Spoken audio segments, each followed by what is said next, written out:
प्राचीन काल की बात है। दक्षिण दिशा के घने जंगलों के पार सुंदर नगर नाम का एक राज्य बसा हुआ था। यहाँ के राजा वैरागी देव थे। राजा का नाम तो वैरागी था, पर वे रहते सोने के महलों में थे। फिर भी उनका मन हमेशा शिव के उस रूप में अटका रहता था जो शमशान में जलती चिताओं के बीच नाचता है। राजा वैरागी देव जानते थे कि यह रेशमी वस्त्र और यह सुगंधित शरीर केवल एक भ्रम है। सत्य तो केवल वह राख है जो अंत में बचती है। इसीलिए वे राजमहल के एक कोने में हमेशा धूनी रमाकर रखते थे और राजसी कपड़हों के नीचे रुद्राक्ष धारण करते थे। किंतु राजा के घर में ही माया का गहरा पर्दा पद्दा हुआ था। उनके 3 पुत्र थे जो शिव के अघोर रूप से घृणा करते थे और जीवन की नश्वरता को स्वीकारने को तैयार नहीं थे। सबसे बड़ा पुत्र कायामोह था। वह अपनी सुंदरता का पुजारी था। उसे लगता था कि वह कभी बूढ़ा नहीं होगा। वह कहता, शिव गंदे हैं, वे शरीर पर राख मलते हैं और शमशान में रहते हैं। मुझे तो इत्र और फूलों की सेज चाहिए। उसे कुरूपता और बुढ़ापे से इतना डर लगता था कि उसने राज्य में बूढ़े लोगों का निकलना बंद करवा दिया था। दूसरा पुत्र कंचन दास था। उसे लगता था कि धन ही अमृत है। शिव तो भिक्षुक है, उनके पास केवल एक टूटा फूटा कमंडल है। कंचन दास कहता, जिस देवता के पास पहनने को कपड़े है और रहने को घर न हो, मैं उसे क्यों पूजूं? मैं तो कुबेर से भी अमीर बनूंगा। वह शमशान की राख को कचरा समझता था। यह नहीं जानता था कि एक दिन उसका सारा सोना यहीं रह जाएगा। तीसरा पुत्र शक्तिमान था। उसे अपनी भुजाओं और सेना पर घमंड था। शिव पशुपति हैं जो नंदी और सांपों से भी प्यार करते हैं, लेकिन शक्तिमान जानवरों को तुच्छ समझता था। वह कहता, मैं शेर का शिकार करता हूं और तुम उस देवता को पूजते हो जो बैल की सवारी करता है। ताकतवर राज करते हैं, दयालु नहीं। राजा वैरागी देव हर प्रदोष को चिता की भस्म से तिलक करते और उदास होकर प्रार्थना करते, हे भूतनाथ, हे कपर्दी, मेरे पुत्र चमधी, सोने और तलवार के नशे में अंधे हैं। कायामोह को नहीं पता कि यह चमधी गल जाएगी। कंचन दास नहीं जानता कि कफन में जेब नहीं होती और शक्तिमान नहीं जानता कि अंत में सबको यमराज के भैंसे के आगे झुकना पद्धाजता है। प्रभु, इन्हें सत्य का दर्शन कराइए। समय बीता और राज्य पर एक भयानक विपत्ति आई, भस्म रोग। एक अमावस्या की रात शमशान से एक ऐसी हवा चली जिसने पूरे सुंदर नगर को अपनी चपेट में ले लिया। अचानक राज्य की हर सुंदर चीज राख में बदलने लगी। कायामोह ने जब अपना चेहरा शीशे में देखा तो उसकी त्वचा झड्डने लगी और अंदर की हड्डियां दिखने लगीं। कंचन दास ने अपनी तिजोरी खोली तो देखा कि सारे हीरे मोती मुट्ठी भर राख बन गए हैं। शक्तिमान की तलवारें और रथ जंग खाकर मिट्टी में मिल गए। पूरा राज्य एक बड्ढे शमशान घाट जैसा दिखने लगा। न सुंदरता बची, न धन, न ताकत, केवल उड्ढती हुई राख और मौत का सन्नाटा था। राजा समझ गए कि रुद्र ने तांडव शुरू कर दिया है। तब राजा वैरागी देव ने अपने राजसी वस्त्रों की होली जलाई। उन्होंने शरीर पर वही उड्ढती हुई राख मली, गले में नरमुंडों की माला नहीं बल्कि रुद्राक्ष पहना और हाथ में एक जलता हुआ त्रिशूल लेकर उस भयानक महाश्मशान की ओर प्रस्थान किया जहां शिवजी भूतों के साथ निवास करते हैं। जाते समय उन्होंने अपने डाढ़े सेपते हुए पुत्रों से कहा, तुम्हें अपनी सुंदरता, दौलत और ताकत पर घमंड था ना? देखो, आज सब राख है। शिव ही सत्य है, बाकी सब माया है। मैं उस दिगंबर के पास जा रहा हूं जो अमंगल वेश में भी मंगलकारी है। यदि तुम जीवित बचना चाहते हो तो अपने घमंड को यहीं चिता में जलाओ और मेरे पीछे उस मरघट की ओर चले आना। और फिर राजा का सफर शुरू हुआ, एक ऐसा सफर जिसे देखकर नरक की कल्पना भी फीकी पड़ दियस जाए। उनके पीछे पीछे डगमगाते कदमों से तीनों राजकुमार चल रहे थे। उनके चेहरे पर अब वह घमंड नहीं बल्कि एक गहरा असह्य भय था। जैसे ही वे नगर की सीमा से बाहर निकले, हवा में एक तीखी सड्ढांत घुल गई। गले सड्ढे मांस, जलती हड्डियों और पुरानी राख की गंध। रास्ता संकरा होता गया। दोनों ओर विशालकाय बरगद के पेड़ थे जिनकी जटाओं से सफेद धुंध लटक रही थी, मानो उन पेड़ों ने भी शिव की जटाओं का रूप धारण कर लिया हो। दूर दूर तक टेरही मेरही टहनियों के बीच चमकती हुई लाखों जुगनू ऐसे टिमटिमा रहे थे जैसे वे भूतों की चमचमाती आंखें हों। जो इस यात्रा पर नजर रखे हुए थे। पहले कोस भर चलने के बाद ही रास्ते में पहली चिता दिखाई दी। वह पूरी तरह से नहीं जली थी। उसके अंगारों की लाली में एक टूटी हुई खोपड़ी दिख रही थी और चारों ओर गिद्धों के काले परछाए मंडरा रहे थे। कायामोह की सांस रुक सी गई। उसने अपना मुंह ढंक लिया, लेकिन उस सड़ांत को रोक पाना असंभव था। तभी उस चिता के पास बैठे एक आकृति ने हलचल की। वह कोई मनुष्य नहीं, बल्कि एक बेताल था। उसकी आंखें गड्ढों में ढंसी हुई थीं। शरीर इतना दुबला कि हड्डियां त्वचा को चीरकर बाहर निकली दिख रही थीं। वह चिता की राख से अपना शरीर रगड़ रहा था और एक लयहीन, कर्कश स्वर में गा रहा था। चमड़ी गई, मांस गया, हड्डी भी जल गई। अब क्या बचा? बची तो बस ये राख। यही तेरा असली रूप राजकुमार। तेरी सुगंधित तेल की शीशी और यह चिता की गर्म राख, दोनों में क्या फर्क है? दोनों ही तो तेरी चमड़ी पर लिपटी हुई है ना। कायामोह चीखना चाहता था, भागना चाहता था, लेकिन उसके पैर जमीन में गड़े हुए थे। उसे अपने शरीर से आ रही वही दुर्गंध महसूस होने लगी, जैसे उसका अपना मांस भी सड़ने लगा हो। वह घबराकर अपने हाथों को सूंघने लगा। उसके मन में एक वाक्य गूंज उठा, जो उसके पिता ने कभी कहा था, शरीर तो मृत्तिका का पुतला है, सुंदरता आत्मा में होती है। लेकिन आत्मा, उसे तो अपनी आत्मा का कभी एहसास ही नहीं हुआ था। वह तो केवल शीशे में दिखने वाले प्रतिबिंब का दास था। उसकी आंखों से आंसू बह निकले, जो उसके गालों पर बहती हुई राख में मिलकर काली लकीरें बना गए। थोड़ा आगे बढ़ते ही रास्ते के बीचों बीच एक विशालकाय वटवृक्ष था। उसकी जड़ों के बीच सोने के सिक्कों का एक ढेर पड़ा था, जो चांदनी में चमक रहा था। कंचनदास की आंखें चमक उठीं। एक पल के लिए उसका भय, उसकी विवशता सब भूल गई। वह बिना सोचे समझे उस ढेर की ओर लपका। लेकिन जैसे ही उसने एक मुट्ठी सिक्के उठाने के लिए हाथ बढ़ाया, वे सभी सिक्के उसकी उंगलियों के बीच से फिसलकर रेत में बदल गए। वह हैरान रह गया। उसने फिर कोशिश की, लेकिन नतीजा वही रहा। तभी उस वृक्ष की ऊंची शाखाओं से एक कंठ हंसने लगा, जिसमें सिक्कों की खनखनाहट सी थी। लोभी, तू सोना उठाना चाहता है? यहां तो सब कुछ राख में बदल जाता है। तेरा सोना, तेरे हीरे, यहां तो तेरी भूख भी राख है। देख, तेरे पेट में अग्नि जल रही है ना? उसे बुझाने के लिए सोना चाहिए या रोटी? यहां रोटी नहीं मिलेगी राजकुमार। यहां तो केवल भस्म मिलेगी, जो तेरे लोभ को, तेरी भूख को, तेरे पूरे अस्तित्व को जलाकर राख कर देगी। कंचनदास का पेट एकाएक ऐंठ उठा। उसे असली भूख का, उसकी तड़प का एहसास हुआ। उसने सारा जीवन सोने की मोहरों से पेट भरने की कोशिश की थी, लेकिन आज पहली बार उसे एहसास हुआ कि वह धन किसी काम का नहीं। वह रो पड़ा। उसकी आंखों के सामने उसकी विशाल तिजोरियां, उसके महल के खजाने तैरने लगे, लेकिन वे सब उसकी इस भयंकर भूख को शांत नहीं कर सकते थे। उसने अपने पिता की ओर देखा, जो निर्विकार भाव से आगे बढ़े जा रहे थे, मानो यह सब एक स्वाभाविक दृश्य हो। कंचनदास ने अपने मन में स्वीकार किया, पिता सही थे, कफन में जेब नहीं होती।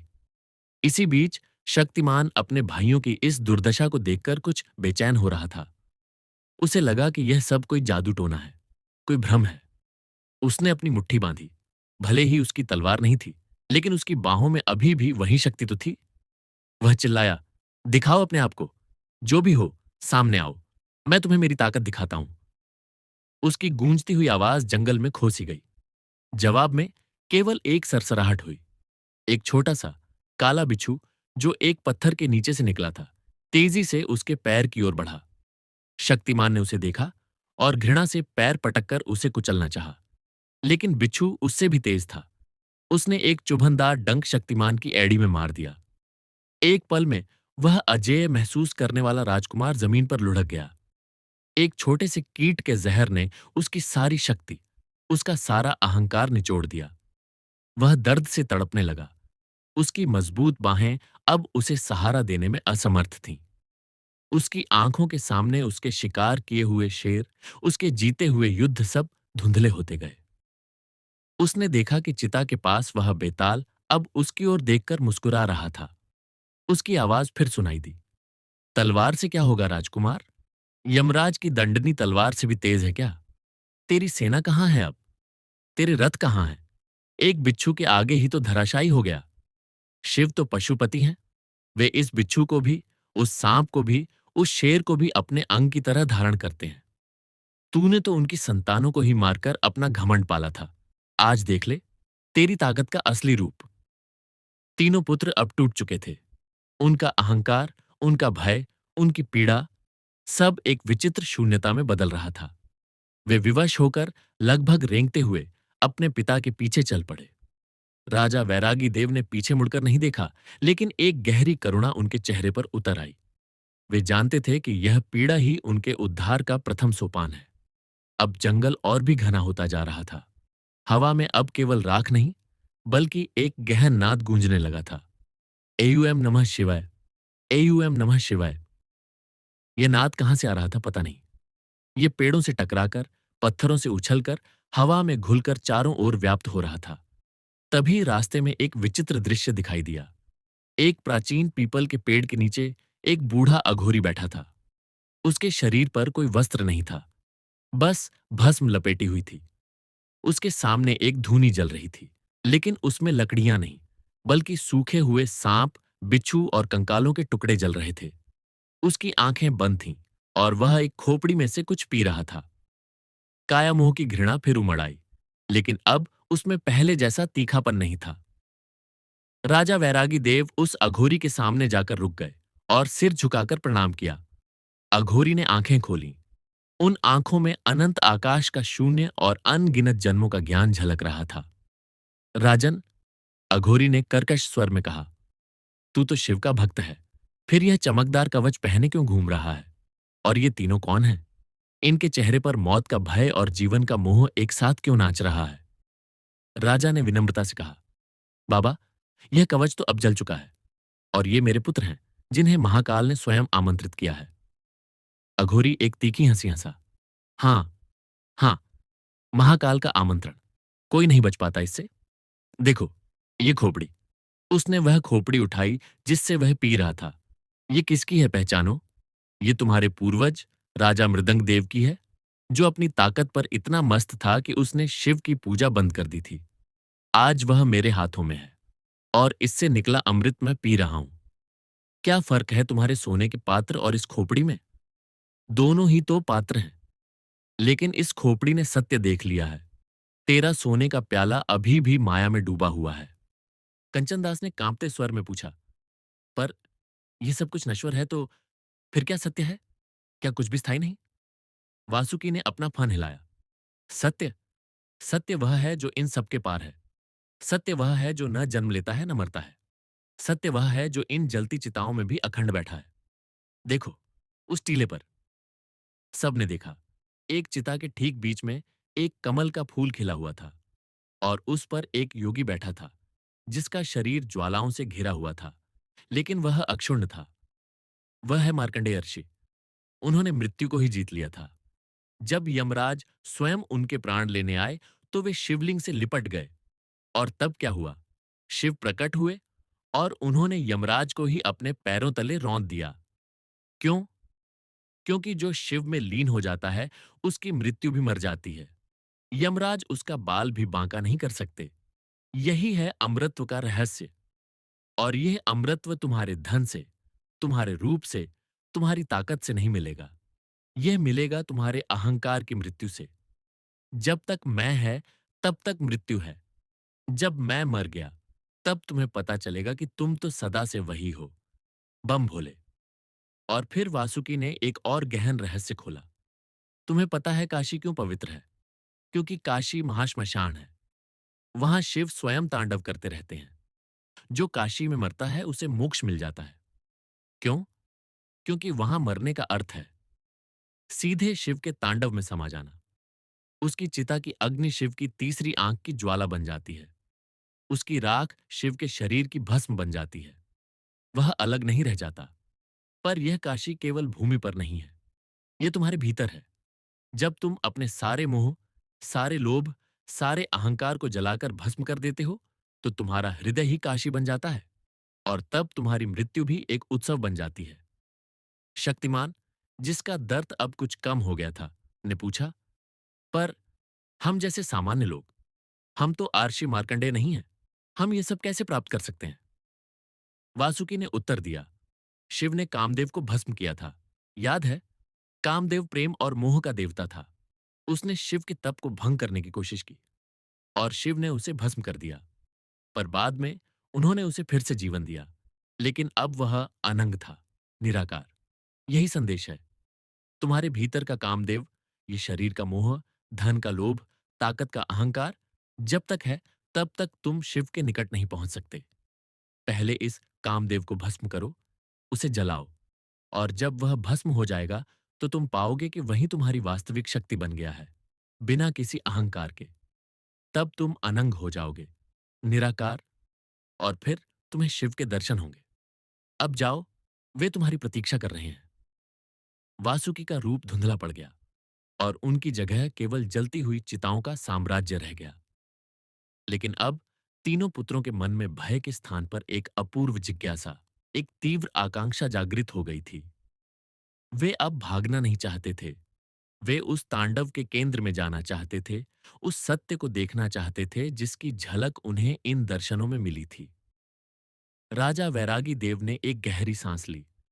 उन्होंने देखा कि उनके पुत्रों की आंखों में अब वही दिव्य ज्वाला दिखाई दे रही थी जो उस अघोरी, माता काली और वासुकी की आंखों में थी। यह ज्वाला भय से नहीं बल्कि ज्ञान से प्रज्वलित होती है।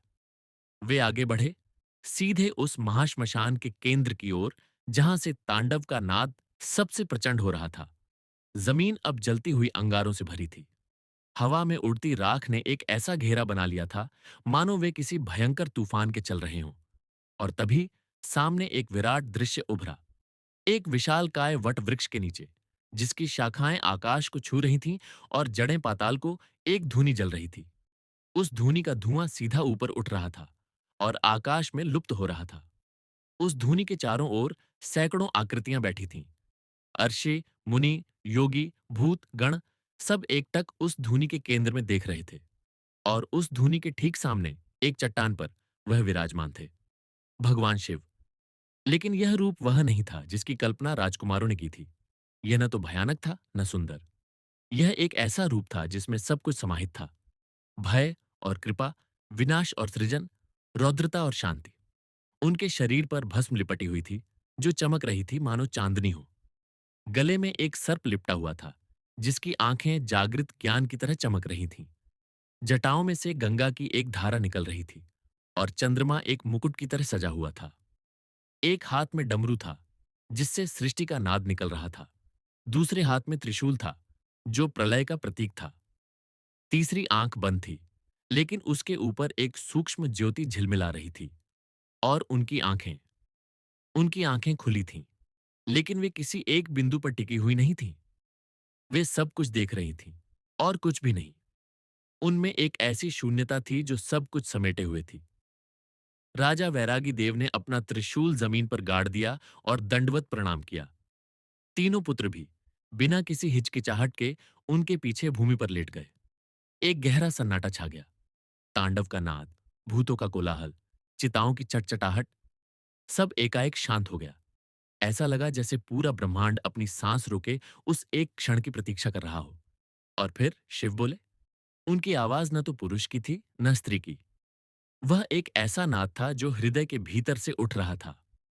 उठो, वैरागी देव, तूने अपना नाम सार्थक कर दिया। और ये तीनों जो काया, कंचन और शक्ति के मोह में जकड़े हुए थे, अब तुम्हारी आंखों में वही शून्यता दिखाई दे रही है जो मेरे पास आने का मार्ग है। राजा उठे, लेकिन पुत्र अभी भी प्रणाम की अवस्था में ही रहे। शिव ने अपनी तीसरी आंख की ओर इशारा किया। देखो इस ज्योति को। यह ज्योति न पैदा होती है न मरती है। यही तुम्हारा असली स्वरूप है। तुमने जिस भस्म रोग को देखा, वह मेरी इसी ज्योति की एक किरण थी। मैंने तुम्हारे राज्य को, तुम्हारे मोह के प्रतीकों को भस्म नहीं किया। मैंने केवल उन पर पड़ी धूल हटाई ताकि तुम उनके असली रूप को देख सको। सोना राख है, शरीर राख है, ताकत राख है। यही सत्य है। और इस सत्य को जान लेने के बाद ही तुम असली सोना, असली शरीर, असली ताकत को पहचान सकते हो। काया मोह ने सिर उठाया। उसके गालों पर अब राख के निशान थे, लेकिन उसकी आंखें अद्भुत शांति से चमक रही थीं। प्रभु, मैंने अपना प्रतिबिंब देखा और वह विघटित हो गया। अब मैं क्या हूं? शिव मुस्कुराए। तू वही है जो शीशे के टूटने के बाद भी मौजूद रहता है। शीशा तोड़ दो, क्या तेरा प्रतिबिंब मर गया? नहीं, वह तो केवल विलीन हो गया उसी आकाश में जहां से आया था। तू आकाश है राजकुमार, तू शून्य है, और इस शून्य में ही सारा ब्रह्मांड समाया हुआ है। अब जा, और कभी भी किसी शीशे में अपने को मत ढूंढना। अपने भीतर के उस निर्मल आकाश को देखना जो कभी मैला नहीं होता। कंचन दास ने, जिसका पेट अब भूख से नहीं बल्कि एक अज्ञात पूर्णता से भर गया था, पूछा, प्रभु, मैंने सोने को राख में बदलते देखा, फिर वह क्या है जो कभी नहीं बदलता? वह कौन सा धन है जो कभी नष्ट नहीं होता? शिव ने अपना कमंडल उठाया। ये देख, ये कमंडल, इसमें अमृत है। ये वह धन है जो तुझे अमर कर देगा, और यह अमृत तेरे भीतर ही है। ये तेरे देने की शक्ति में है। जो देतौर फिर उस नृत्य के केंद्र में एक अद्भुत दृश्य उभरा। एक ऊंचे टीले पर माता काली का रौद्र रूप प्रकट हुआ। उनका गहरा नीला शरीर था, लंबी लाल जीभ बाहर लटक रही थी, गले में नरमुंडों की माला थी, और वे एक शव पर खड़ी थीं, जो स्वयं भगवान शिव थे। उनके हाथों में खड्ग, खप्पर और कटा हुआ सिर था। उनकी आंखों में एक ऐसा क्रोध और तृप्ति थी जिसे देखकर ब्रह्मांड भी कांप उठे।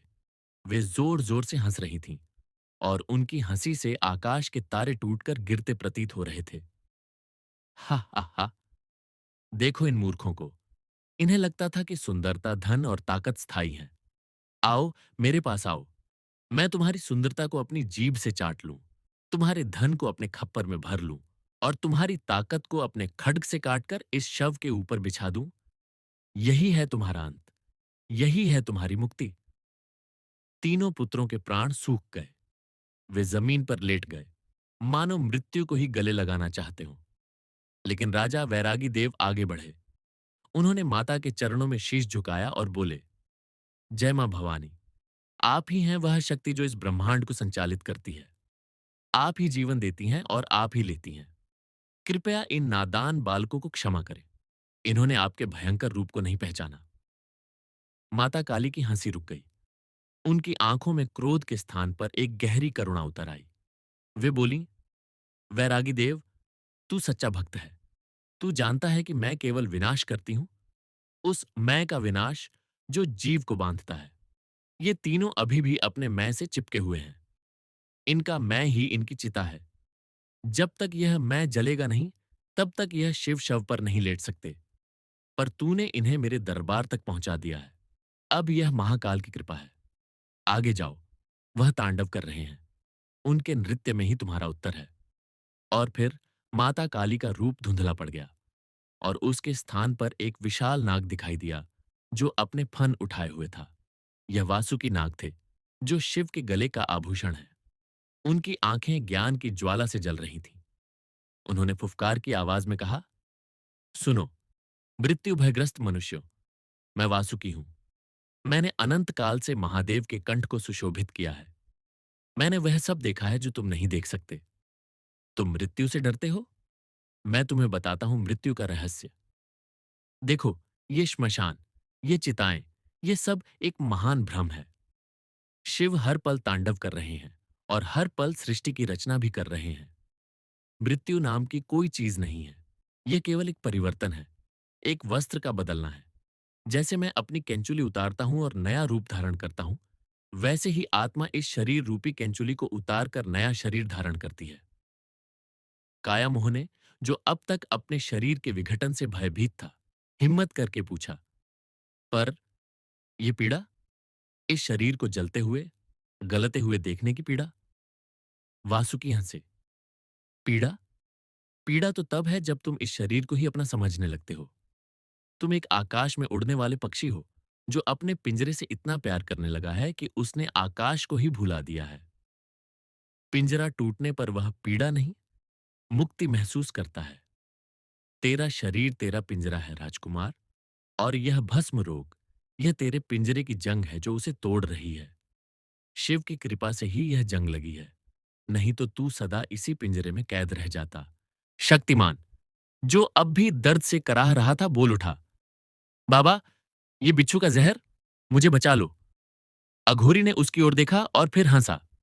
बिच्छू का जहर? अरे मूर्ख, ये तो तेरे अपने अहंकार का जहर है, जो तेरी नस नस में बह रहा है। देख, ये सांप। उसने धूनी में पड़े एक जले हुए सांप की ओर इशारा किया।